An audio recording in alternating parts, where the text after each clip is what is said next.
जय जय दुर्गतिनाशिनि कामिनि सर्वफलप्रद शास्त्रमये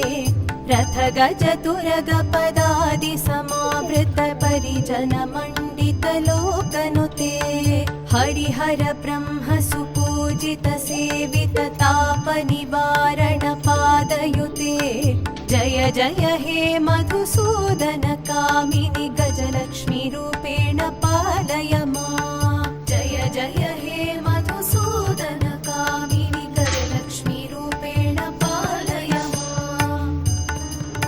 ऐ खगवाहिनि मोहिनि